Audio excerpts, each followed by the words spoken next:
I just want to say thank you so much for everyone for coming today to our Kids First Patient Community Open House.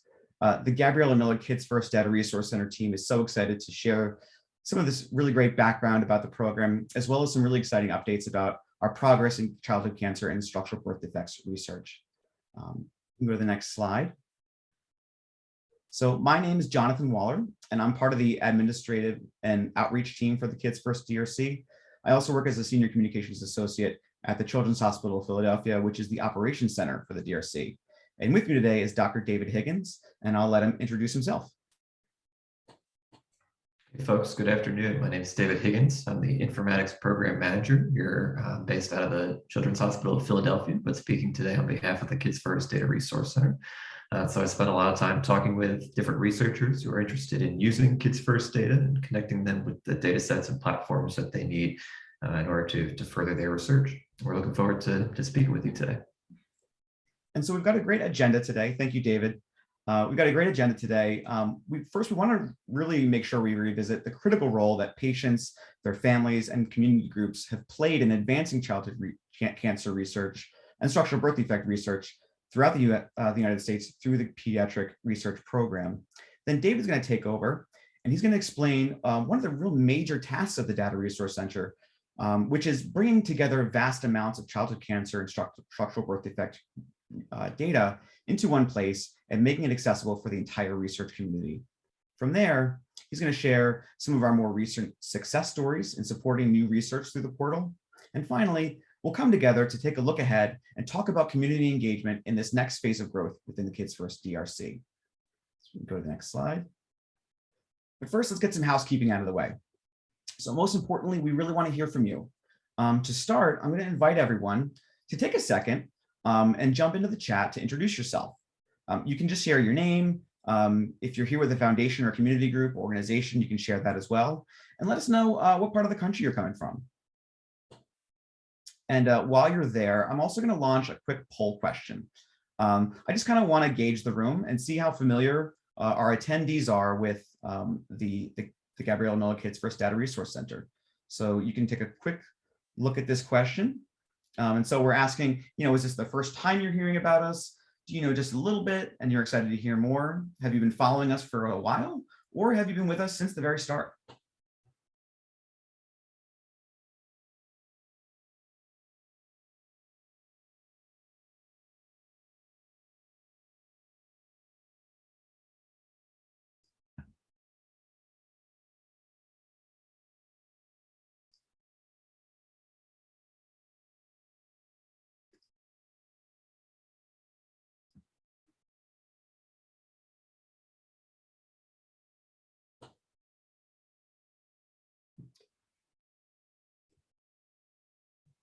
So we've got a couple folks that are first timers. Wonderful to have you. We've got quite a few who've been following us for a bit of time. Thank you so much for supporting us.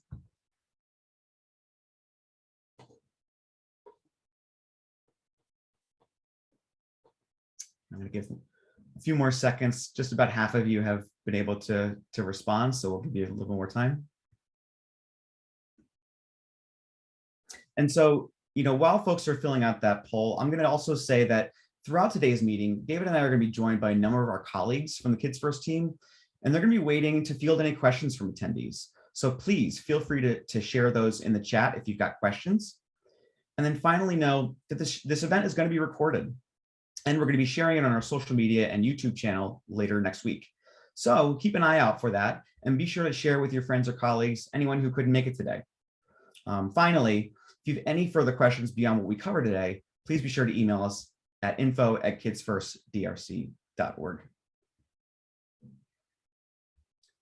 Okay, so just a little over half have participated. It looks like we've got a pretty good mix. We've got some folks who've been here right from the start.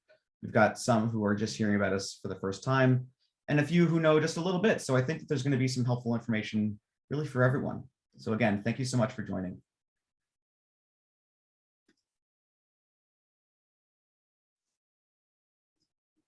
So, we're going to we can't talk about the Kids First Data Resource Center without first highlighting its origins. So On the next slide, we're going to do that. And really, most importantly, it all began with a little girl named Gabriella. At age 9, Gabriella Miller was diagnosed with a diffuse intrinsic pontine glioma, or DIPG. It's a rare and inoperable brain tumor. And within less than a year, Gabriella succumbed to her illness, but not before making an incredible impact on the future of rare disease research for children. With some wisdom and eloquence beyond her year, Gabriella Miller's words sparked a movement. And we want to share a clip from a really famous interview that Gabriella gave before her passing that really galvanized a landswell of movement around childhood cancer and structural birth defect research. So David, you can play that. I need my childhood, and less and less kids are gonna have their childhood if awareness, if people don't raise awareness and raise funds.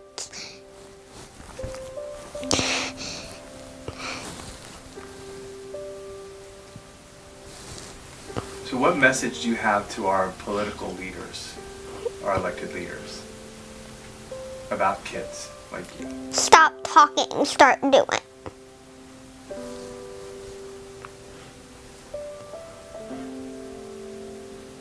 And I'm gonna say it right now. Do whatever you want with this. But I just have to say it. Talk is bullshit. We need actions. And so through her powerful words, the Gabriella Miller Kids First Research Act was signed into a law.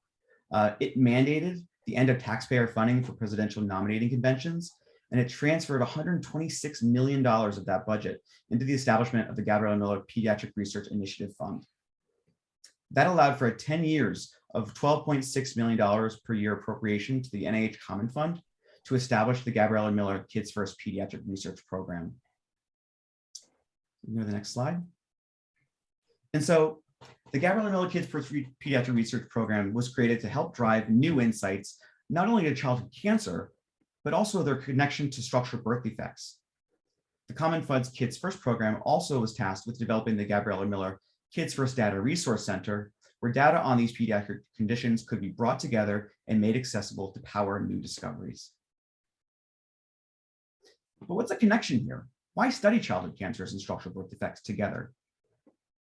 Many of us on the call might know that cancer is a leading cause of death by disease in persons younger than 20 years old in the United States. But birth defects are also common. 1 in 33 US infants experience them, and they have a high mortality rate, as well as pediatric cancers being the leading cause of disease-related death. Studies are suggesting that children born with structural birth defects are at a higher risk of developing childhood cancers. In fact, kids with non-chromosomal abnormalities have a 2.5 time more likelihood of developing some form of pediatric cancer, and kids with chromosomal abnormalities have over an 11.5 times more likelihood. This suggests that there's a common biological pathway underlying both of these forms of rare pediatric illness. And so the goal of the Kids First Data Resource Center is to create a collaborative pediatric research effort with the goal of understanding the genetic causes and links between childhood cancer and structural birth defects. As with the establishment of the Kids First Act, patient communities were involved from the development of the Kids First program and research center right from the start. In fact, more than 30 childhood cancer and structural birth defect foundations came together to help guide the way. In those initial meetings, a huge number of valuable insights were gathered on the kind of resources the Kids First DRC should and could be. And we're still working toward meeting a lot of those goals, particularly in creating tools that can help inform patient communities and research advocates. We'll be talking at the end of this meeting a little bit more about those next steps. But from the start, patient communities, you can go back one more, David. Patient communities really were instrumental in creation of the portal, the website, and collateral materials. They pushed for increased involvement with structural birth defect patient communities so that their voices would also be heard. They were instrumental in identifying and securing partners and XO1 investigators. They helped in outreach for education of Kids First DRC partners in the pediatric rare disease communities. They acted as beta testers for the data resource portal on our website, and they created a mandate for fair data access. Move to the next one. And so again, these community partners really helped in sharing our open source and data sharing policy by ensuring usability and impact for the cancer and structural birth defect communities. They helped us to overcome key challenges, mandating the first time for cross-disease research. They drove the DRC towards those FAIR principles, which stand for findable, accessible, interoperable, and reusable. That also helps us integrate with the NIH Data Commons. They also provided key philanthropic support to support data-driven use cases, and many of those groups contributed supplemental data that worked towards the creation and launch of the Kids First portal. And so we've got a lot of goals within the Kids First DRC. As part of the Kids First research program, we're charged with developing data-driven platforms that can integrate large amounts of data from different disease types. We hope to empower the collaborative discovery, engagement, and necessary partnerships across diseases that are crucial for progress in our biological understanding of these diseases. The Kids First DRC helps to enable rapid translation to personalized treatments for patients diagnosed with cancers and structural birth defects. And as always, we hope to accelerate discovery of genetic causes and shared biological pathways within and across these conditions to move us towards more precise and better treatments for children. And so we're made up of some major cores. Our data resource portal core, which is tasked with developing a user interface that enables users of all skill levels to browse, visualize, and do analysis across those platforms. We have a data coordinating center, which develops and implements processes for bringing together, tracking, submitting, and harmonizing existing data. And you're speaking now to the Administrative and Outreach Core, which is tasked with empowering collaborative discovery, engagement, and partnership across disease communities to realize all of our unmet needs. And we've seen incredible growth. You know, the portal launched in September of 2018 with just 7 data sets. We had 809 terabytes of data, 9,000 biospecimens, and just under 6,000 study participants. As you can see today, we're now up to 30 data sets, over 1.5 petabytes of data.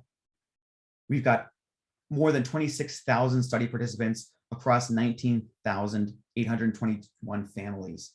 So really an incredible amount of growth in just a few short years, and we continue that trend upward. And so now I'm going to hand it over to David to really talk a little bit about how we bring together data and why that's so important. Yeah, thanks so much, Jonathan. While Jonathan was talking, I was scrolling through the chat and I see that, you know, some folks here today were at that original conversation back in 2017. And so it's so exciting to see you all again and speak with you. That was before I even joined Kids First DRC. So some of you have been around with working with Kids First before I have. So it's great to meet some of you and meet some of you again and talk a little bit further about what we've been up to in the last couple of years since that meeting in Philadelphia. So I'm going to talk today a little bit about what we do at the Kids First DRC. And so I'm going to talk a bit about this concept called harmonized data. And so when I first joined, I needed a little bit of explaining and understanding myself. What is harmonized data and why do we need it? And why is it so important? What does this word mean? And so the example I came up with to help explain it to you is I'm going to show you something on the next slide. And I want you to think about what does this look like to you? Okay, here we go. 3, 2, 1. What is that? So think about it in your head. Hopefully seen one of those before. And then Jonathan, if you could put up our poll for number 2. What would you call this? And so there might be these might be multiple words for the same object here, but what was the thing that popped into your head when you saw this object and it appeared on the screen? And so as those questions popped up, or those answers popped up, you might have thought that, oh yeah, that what I call that a water fountain. I've also grown up in the eastern part of the country, but people in different parts of the country call those different things. So some people call that a drinking fountain. And in some parts of the country, they call that object a bubbler. But actually, so I'm using this concept to describe that people we're all describing the same object. It's this place where you can get a drink of water when you're in the park. But people might use slightly different terminology in order to be able to describe that same object. And so sometimes when those terms aren't consistent throughout, we can have some confusion. And so, for example, you could imagine if you are an engineer and you were asked to install a water fountain in the park, there's a difference between the object on the left and the object on the right. And so we want to be very clear and have the same terminology that we're using to describe these objects for our public spaces. So we run into some similar problems when we are processing our clinical and our genomic data as well. And so we work with research groups around the country. And so we want to make sure that everybody's using the same terms to describe the same clinical and genomic observations. And that is what is going to allow us to be able to facilitate these cross-disease comparisons for all of our different data sets. So here's our results here today. So it seems like most people prefer the term water fountain, but there are some drinking fountain folks in the audience as well. No bubbler users here today. So there's our results from our survey. Thanks, Jonathan. Okay, so what is harmonized data? So harmonized data means that we're all speaking the same language. And so this is a good, I only provided English language answers there. And if we were speaking beyond English, we'd have even more possible explanations for what that item was. But we're talking about our genomic and our clinical data. We want to be sure that we're speaking the same language and we're using these clearly defined terms and we understand what those terms and we are using those terms to describe the same things. So what harmonized data is, it's consistent across multiple sources. So that means when we're working with research groups in Boston or research groups in Texas or research groups in California at all of these different hospitals and organizations, we want to be able to collect their information and harmonize it together. So get all of it in the same language, so to speak, so that way it can be directly compared across those different sites of collection. And so as you can imagine, this is the first step for our cross-disease research mandate that we have in order to be able to facilitate research from all of these different groups. So I gave a sneak peek there. So we harmonized two different kinds of data. So we harmonized what's called clinical data. So this is data that comes from a clinician or a clinician's chart, for example. This might be patient demographic information. These could be diagnoses about a particular patient or particular observations that a clinician might have made about patients in a Kids First study. And then we also, a big part of our role is that we harmonize our genomic data, the genomic data from the patients as well. So that's the sequencing data that we get back from our different organizations. So we want to speak the same language. And so our language that we use in the Kids First DRC, our clinical data vocabulary, if you will, is this concept called the Human Phenotype Ontology, or HPO. And so what HPO is, it's an organization of terms that are hierarchical. And each of these terms describe different what are called phenotypes or observations about a particular patient. And so each of these terms begin as very, very general terms, but then they become more specific as you go down through the ontology. So for example, there is a term to describe abnormal eye morphology. And so that's specifically describing the eye, but it's not how is the eye morphology abnormal? And so we can dig a little bit deeper. Oh, more specifically, it's the abnormality of the globe location. oh, this is a deeply set eye. And so we can have, very general terms. We have more specific terms, and then each of these kind of umbrellas up into this large hierarchy of terms that we can use that allows users to be able to both describe the observations of their participants as well as search our database for different participants as well. Okay, so let's take a little demo here. So on the right, I have a diagram of a human heart. And so blood comes from our body and it enters into the right atrium here. Then it enters the right ventricle and then it's pumped out through the pulmonary artery to our lungs. That's where it picks up oxygen, comes back into the left atrium, enters the left ventricle, and then it's pumped out through the aorta, out to the rest of our body, to our brains, to our fingertips, to our toes, to all of the other spots in our body. So if you think about the heart is a lot like a highway in that there's a lot of traffic moving one way through the right side, and there's a lot of traffic moving through the other, in the opposite direction, through the left side, but then there's a median in the middle of the highway. So there's not traffic hopping back and forth between the two directions on the highway. So some children, there's a birth defect called an atrial septal defect. And so what this is a hole in that wall, the septum of the heart, that allows blood to go back and forth across that boundary in the highway, so to speak. And so when that occurs, you can imagine, cars on the highway going across, that's not safe on the highway. And this is also not very good in a human heart as well, if there's a hole in the atria here, an atrial septum defect. So are there any patients in any kids first studies with this type of heart defect? So we can actually discover this right here. And so I'm going to hop over now and show you how we would do that in our portal. So this is the Kids First portal. This is our website that we built that we use to deliver our data sets to our researchers. And it allows the researchers to be able to search based on a lot of different criteria. So I'm going to show you, so we have this great tool. So we're going to look for any participants that have clinical data. And specifically, we're going to look for this atrial septum defect.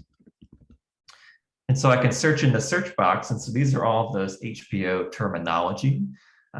This is in that hierarchical format, again, like I was describing. So we can start very general, cardiovascular system, heart morphology, abnormal atrial septum morphology, and then this specific term, atrial septum defect. So I can select that, and it will actually select all the terms above it in the umbrella, and I can add that to our list here and click apply. And so what happens is that now we've applied this filter, so we can see that yes, there are 500 participants in our data sets that have this particular heart defect. And so looking at our different studies, this is a bar chart of our different studies. The top two studies in terms of number of participants with this defect looks like our leukemia and heart defects in Down syndrome study and our congenital heart defect study, which makes sense because those are specifically targeted for patients with heart defects.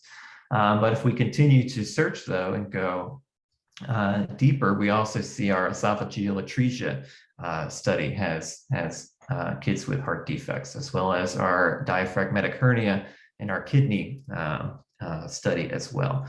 And so indicating that kids are born with these rare diseases, these rare phenotypes and rare defects across the landscape. And so therefore we want to continue to empower researchers to be able to make these discoveries in these multiple or in a cross-disease manner. Okay, so there was our live demo back in the portal here. Let's see if I can get the slides back up. Okay, so that's our clinical data. So we also harmonize our genomic data. And so at the Kids First DRC, we make the original genomic data that we receive from the sequencing centers. We make that available to researchers, but we also try to help them out by doing the very first step of analysis for them. And so here, for example, is a sample of DNA that we received from a patient. And so a question you might ask is, what is, about this patient's DNA is different? So what is, might be in that person's DNA that results in them developing an atrial septal defect, to continue that example from before. And so just looking at it by itself, it can be, a little difficult. I don't know which of these letters on here might be different. That's coding this difference. And so we do the first step. And so what we do is we pull up what's called a reference sample, or the reference genome. And so this is a sequence from a healthy, a collection of healthy individuals. And so what we can do is then we can compare, well, what is unique about this patient that's different from this reference, because whatever is unique, that might be resulting in these defects. And so that's the first step we do. And so here I've highlighted, so here are some differences that are beginning to pop up. It's a little easier when they're highlighted in yellow there to see the difference. So each of these differences between the patient and the reference, that's called a variant, or you might sometimes hear it called a mutation. And so the DRC, we provide researchers with a list of all these variants. So we go through the genome and we circle all of these letters that are different, and we hand those off to the researchers too, kind of giving them a jump start. So you don't have to start at the very beginning. You can begin by looking at these points and begin those as part of your research project. So we provide a couple different types of variants. And so for our cancer studies, we provide a set of variants that's called somatic variants. So this is where we'll actually be sequencing 2 samples from a single participant. So we'll sample a collection of DNA from their tumor, and those are called somatic variants. But we'll also collect DNA that is present from a saliva or a blood sample, and those are called germline variants. And so by comparing and filtering these, we can filter out, what are the variants that are making this person just a normal, different person, just like we're all a little bit different. All of our DNA is a little bit different. But we really want to hone in on what made that tumor begin to grow. And so by having this additional second sample from the participant, we can filter out some of those just natural differences between human beings, and we can really hone in on what is causing that pediatric cancer. So these are called somatic variants, and we provide those for the cancer studies in the Kids First DRC. We also provide a set of variants. These are called joint genotype variants. Sometimes this is called a trio-based comparison. And so in these situations, we'll sequence multiple family members in addition to the patient. So we'll have the child patient, but then we'll also sequence DNA from mom and dad as well.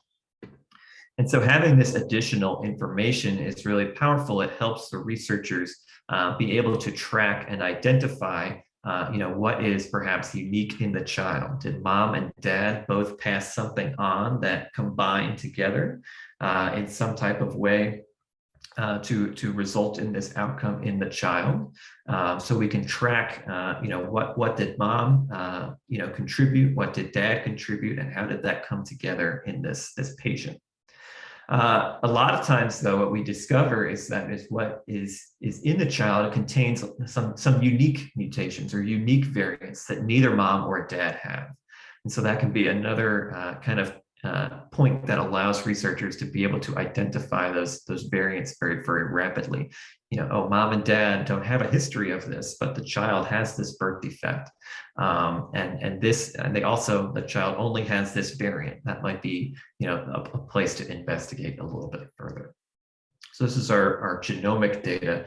We provide these first steps of analysis for our research groups. All right. So as Jonathan alluded to, we've been at this for quite some time. And so we're fortunate now that researchers are starting to use Kids First data, and they're starting to present discoveries that they're making with our data sets.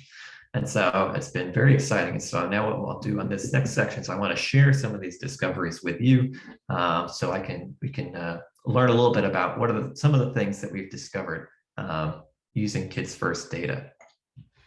So first, I want to introduce this woman to you. This woman is Wendy Chung, Dr. Wendy Chung. She works at Columbia University in New York City, and she studies congenital diaphragmatic hernias. And so if you're not familiar, the diaphragm is a muscle which draws air in and out of our lungs. And so it sits below the lungs, and as it expands and contracts, it draws air in and out and allows us to breathe. Some children are born with a birth defect called a congenital diaphragmatic hernia. And so what this is a hole in the diaphragm, and this affects how the child's organs develop in utero. These hernias can sometimes be associated with other congenital birth defects. So these would be called complex cases, and sometimes they appear on their own. These are called isolated cases. Okay, so that's the background about congenital diaphragmatic hernias. So what Dr. Chung's research group did was that she looked at the genomes of kids who were born with hernias, and they identified a particular set of variants that are what she called damaging variants or likely damaging variants. So these are variants, these are things in the genome of these individuals that are causing worse outcomes for kids who are born with CDH. And so here's some data, so I'm going to walk us through here. And so we can start by looking at these three bars right here. And so our y-axis here, this is mortality rate. And so overall, on average, 20% of kids who are born with CDH do not leave the hospital. And so that's the average how awful CDH is.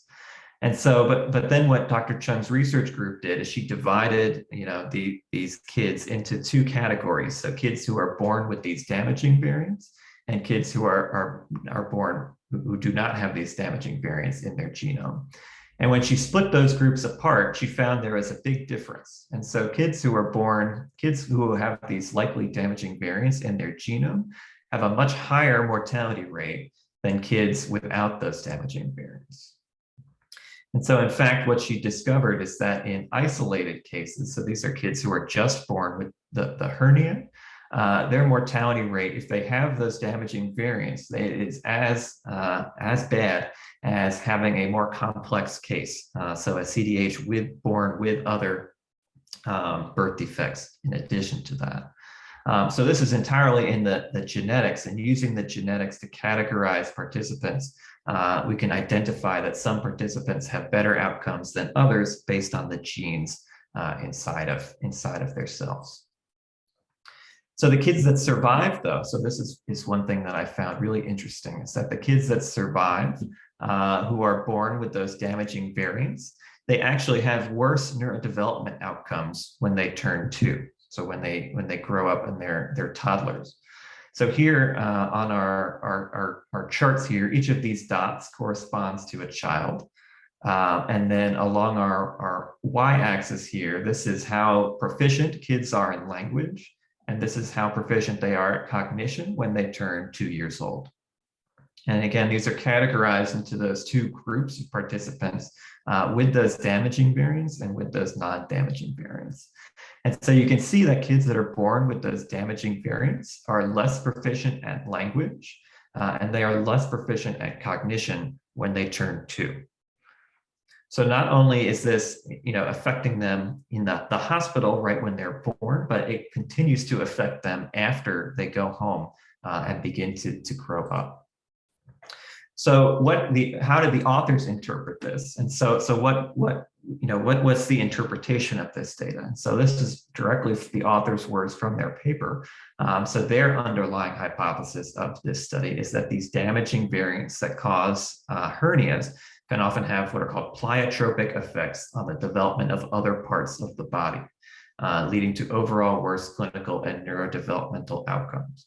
So these effects on the development of other parts of the body, this is directly into that cross-disease discoveries that Kids First is really trying to empower.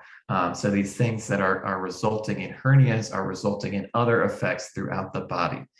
So we need to try to begin to make those connections to be able to make further discoveries and further improve outcomes for kids. And so ultimately, how could we use this set of variants? So the authors propose that having accurate prognostic information, so being able to understand, give it to a doctor and teaching, doctors, allowing them to be able to look for these damaging variants or non-damaging variants in the particular participants, gives them the information. And so the authors suggest that it's critical for prenatal diagnosis and counseling and neonatal management. And this will help the families and clinicians be able to make the best decisions and best treatments and be aware of what is coming ahead for this child and how do we help this child the most. So those are the author's interpretations of how we can use some of this genetic information that was discovered through sequencing through Kids First and be able to ultimately improve patient outcomes. I next want to talk about another set of researchers. So this is Dr. Diskin and Dr. Maris. They work here in Philadelphia, where I live, and they study neuroblastoma. And so neuroblasts are a type of cell. These are the cells found in unborn children, and as they grow up and as the child gets ready to be born, these neuroblast cells will become neurons. So neurons are the little electrical lines that run through our brain out to the rest of our body, directing messages. In some children, these neuroblast cells continue to grow uncontrolled. So they grow in a way that, they don't form these nice linear neurons that connect our body. They grow uncontrolled, forming tumors. And so this type of cancer is called neuroblastoma. And so what Dr. Diskin and her research group did was she searched a large collection of participants with neuroblastoma. And what they were able to do was they identified a small deletion on chromosome 16 that is more common in patients with neuroblastoma than in healthy kids. And so they gave us this line from their paper here. These particular deletions were observed in 0.39% of neuroblastoma cases and 0.03% of cases controls overall, so healthy kids. So these are very low numbers, but if you think about it in a sense of scale, if you have this deletion on your chromosome, then you're 10 times more likely to develop neuroblastoma. So what they were able to use their Kids First data to help validate these sequencing, these findings. And so they looked at those trio-based, from mom and dad and the child, and they compared this data in order to be able to confirm this. And so what they found by looking at these different trio-based variants here, they were able to find that oftentimes these deletion events are occurring spontaneously. So mom does not have a deletion and dad does not have a deletion either.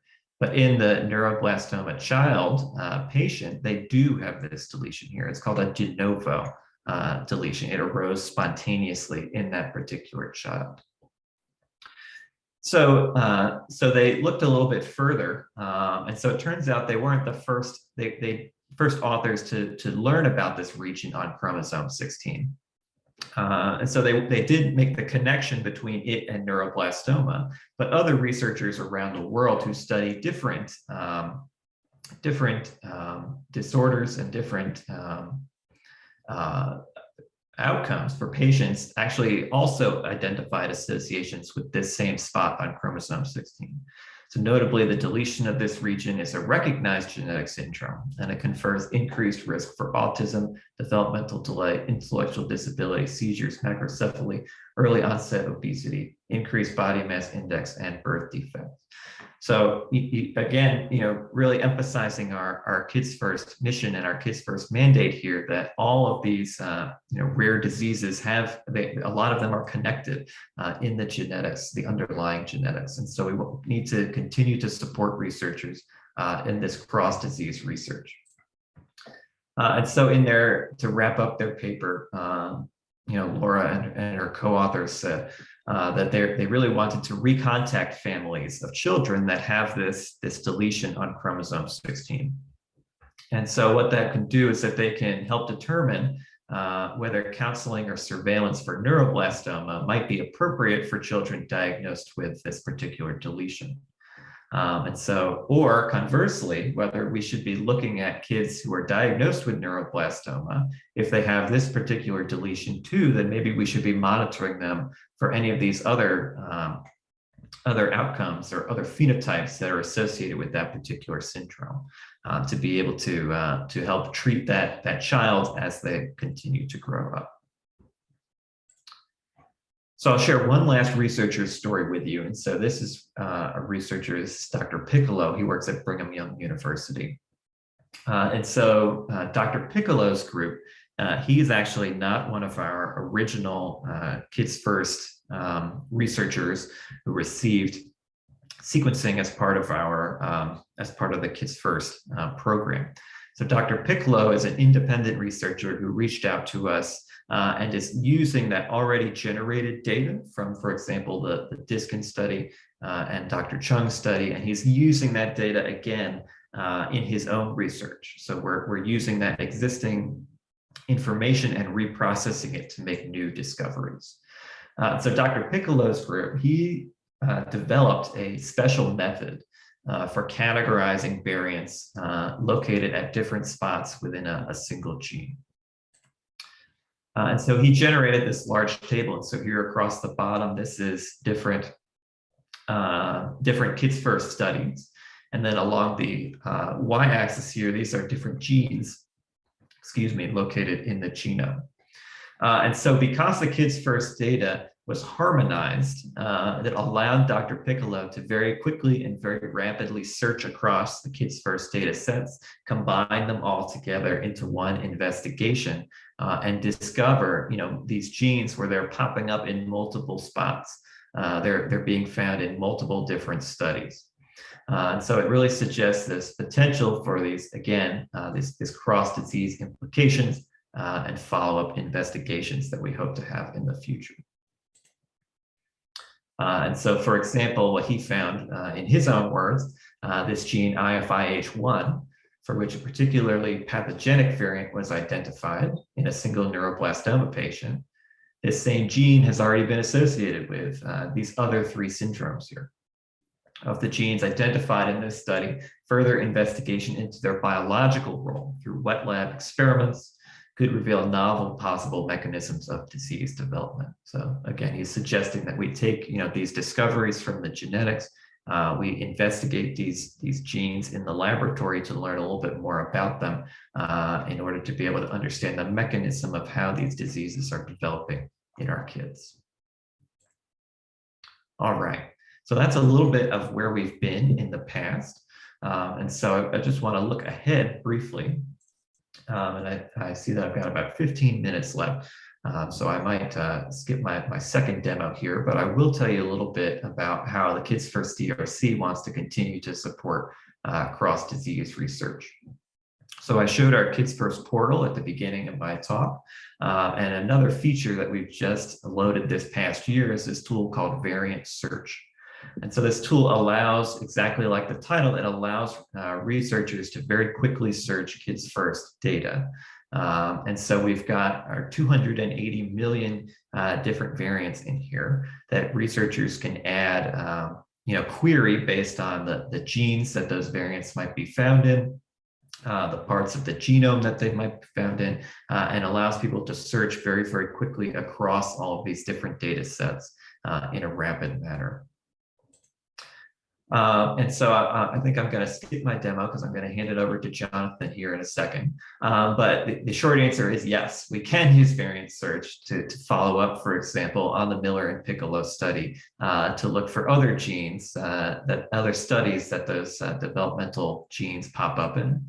And yes, for example, we can take that region of chromosome 16 that Sharon Diskin's group discovered. We can type those coordinates into the search box as well, and we can find all of the genes in that region and all of the variants and all the other studies as well. So it's a very powerful tool. We're really excited to have it up on the website. And we're excited to, again, as I've been saying throughout my whole talk here, we're really excited to empower more researchers getting their hands on our data, and more researchers using our data sets, our tools, to facilitate their discovery. So that is it for me. So I think Jonathan has some other exciting things about our future directions here. And so I will pass the microphone over to him. Thank you so much, David. It was really great to hear so much of the exciting research that's happening. And so, again, we want to just mention, again, at the start of the presentation, we talked a lot about how patient communities were instrumental in setting us on this really successful path. And you helped to generate guidance for the kind of features, the information, and the methods for collaboration that maximize the impact and the value of this resource. And we're so proud of the resources that have been provided to the community, but there's still so much further to go, especially in creating tools that will empower patients in their own treatment journey. We're still developing further. And as we continue to grow, we want to create more opportunities for collaboration with our patient communities to provide guidance and improvements and additions to our tools and resources. And so following today's meeting, we're eager to keep an open dialogue with these community members from across the childhood cancer and structural birth defect research space. And we're going to be sharing some more opportunities coming soon. But in the meantime, there's still a lot that we would love to be able to turn to you, our community partners, to do to help drive continued awareness and success. So I also, I want to let folks know that, there's still ample opportunities to advocate for the importance of data sharing, both amongst investigators and your broader audiences. You can share news and events with our audiences. We do investigator trainings. We do open webinars for researchers and young investigators. And we also share regular program updates and foundation and funding opportunities from the NIH-Common Fund. And then I can switch to the next one. If we're interested in learning what type of data is available for specific conditions, we're here to help. You can reach out to the Kids First DRC team to get answers to your questions or to learn more about the resources in your area of interest. And we'd also love for you to provide insights on the existing tools that we have. You can visit us on our website at kidsfirstdrc.org, and you can sign up for our portal. All you need is a Google account to begin browsing our open access data and research tools. We would love for you to tell us what more you want to see and the resources that would be most useful to you. We're an NIH initiative, and so the Kids First DRC meets regularly with our colleagues at the Common Fund and across the NIH. And by sharing your valuable feedback as members of our patient communities, you're going to help us guide conversations about our program's continued development. So the very next step is we want to invite you to join us on Monday. We'll be participating in the NCATS Rare Disease Day on the 28th. And you can register at ncats.nih.gov/news events Rare Disease Day. Please follow us on social media at Kids First DRC and email us with any questions that you have at info@kidsfirstdrc.org. And then following this event, we're going to be sharing a post-event survey next week to gauge how useful this was and to hear more from you about future opportunities that we can be most valuable to you for collaboration. And so we just want to thank you all so much for joining us today. We're really proud of the progress we made and so thankful to have the support of patients, communities like you with us. Yes, thank you so much for joining. And so I think I see in the Q&A, I see Casey had some questions. And so I just wanted to respond to Casey's questions here since we have a couple minutes here at the end. And if you have questions, you can submit them in the Q&A as well. And we'll try to get to them. But of course, we'll also be at, as Jonathan mentioned, we'll be live at Rare Disease Day, Monday afternoon, which is a virtual event. And so we'll be able to, if you want to have an extended conversation, we'd love to talk with you further on Monday as well. Okay, so Casey had a couple questions. How do you reach out to institutions to invite them to participate in Kids First data sharing? So we try to advocate for our Kids First by speaking with researchers as many ways as we can. So of course we provide, our social media outreach to get the word out, but we also directly engage with researchers at scientific conferences as well. And so there we'll have a booth set up that researchers can come by. We have slideshows running, and we have the live monitor where researchers can stop by, and we can sit there and figure out right that moment what is in our data that might be helpful to that researcher. So we're going to be very excited. We're going to be attending in person upcoming at AACR 2022. And so that we're excited to be back for in-person research events. And we're hoping to be at ASHG, American Society of Human Genetics. That's going to be in the fall this year. So we're excited to be speaking with researchers. But of course, we're also interested in hoping that, researchers and institutions that you are aware of, that you can help continue and promote, as well, and point people towards us, towards the Kids First DRC, so we can continue to grow the groups that we're speaking with. What strategies, is Casey's second question, what strategies do you use to reach out directly to patients and families without working through a research center or foundation? So hopefully, it sounds like Jonathan touched on this. It was a little bit after you answered that question. And so if you have additional strategies as well, again, we'd love to hear that in the follow-up feedback that we'll be collecting after our session today. And then Casey's third question is, how do you QC and monitor the clinical data? For example, the demographics and outcomes that researchers enter into the database to ensure it is accurate? That's a great question, Casey. So we have a team of data analysts. And so what their job is to review that clinical data, and they do find things that, that pop up that don't make sense, in terms of dates that don't line up, or information where the paperwork says that this participant is a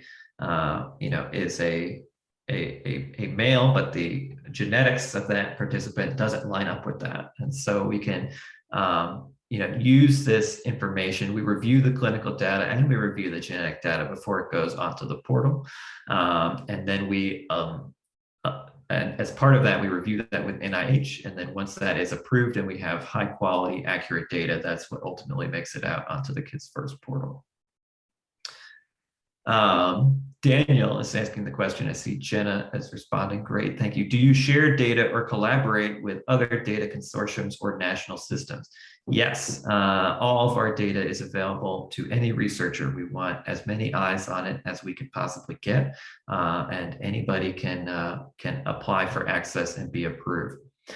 Specifically with Kids First, we collaborate with a lot of other NIH-based consortium. Called the NIH Cloud Platform Interoperability Effort, which is a big acronym. But what that means is that we're looking for ways to share our data and make our data more easily accessible to researchers in other research aspects. So for example, the cardiology data, there's a lot of NIH funded cardiology studies. And so really empowering and saying, hey, we have pediatric cardiology data too. You should take a look at us, and not just the adult cardiology data as well. And so making that available to those researchers through these improved kind of connections between the different computers and the ways that our data sets are harmonized to be together, we help empower that sharing and collaborations. And then there's one final question I see here. Are commercial companies allowed to share the data? If so, under some established rules? Yeah, so I would direct you to the NIH. And so for our Kids First data, especially our controlled access data, is available through dbGaP applications. And so on that application, it will have the different terms and conditions about publishing or sharing that particular data set. So I would direct you there in order to be able to get that question answered in more details than I could do here in the final 2 minutes. So, all right. Well, I don't see any other questions in the chat. So thank you so much for joining, everybody. And so like Jonathan said, we'll be following up with some more information here in a little bit. Casey, wait, one more question. Wait, at the end. What are EXO-1 investigators? Great question, Casey. So EXO-1 investigators, these are researchers who received the sequencing from the NIH directly. So they are our very our users that are kind of the investigators that are founding this particular study. So they have this set of participants, and then we provide sequencing for that set of participants. So that the name of the funding mechanism is called an X01.